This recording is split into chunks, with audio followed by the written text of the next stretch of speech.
mind, and automatically I would think everything is about attitude, right? And so she would literally say something to me, and in my mind I'm like reading it with the attitude.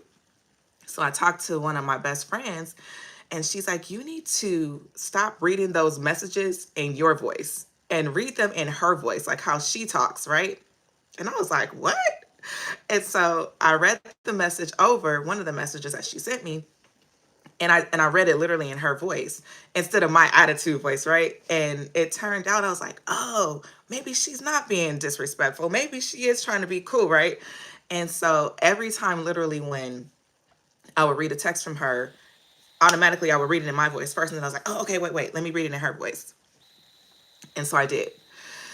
And so things did improve. But what really helped me the most with this blended family relationship is when I finally came to the Lord and I said, look, I need to see her through your eyes. Help me to have your heart for her.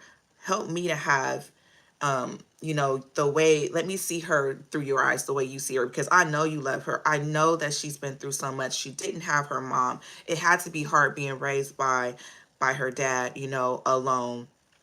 It had to be a lot for her, right? And then to have this woman come into her life, and then she is the opposite of her mom, right? Because I'm a mother that is super involved in everything with my children, right? Like, I want to be at the first day of school, everything you have going on, I need to be there.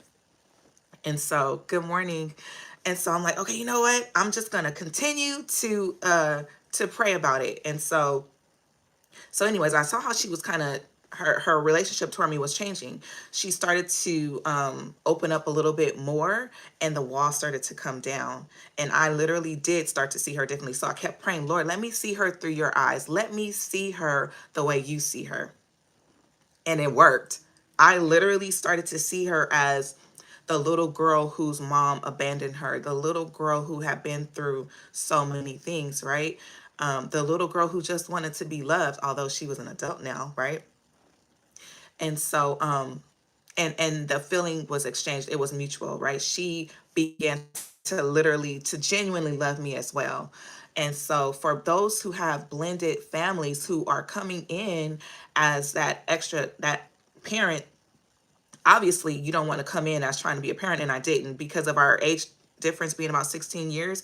I didn't come in trying to be like, I'm your mom, you listen to me. I'm like, no, she's a young adult, right? And so my prayer was more that we could just be cool. Like, I could be someone she could come and talk to. There might be things you can't talk to your dad about, that you want to talk to me about, right?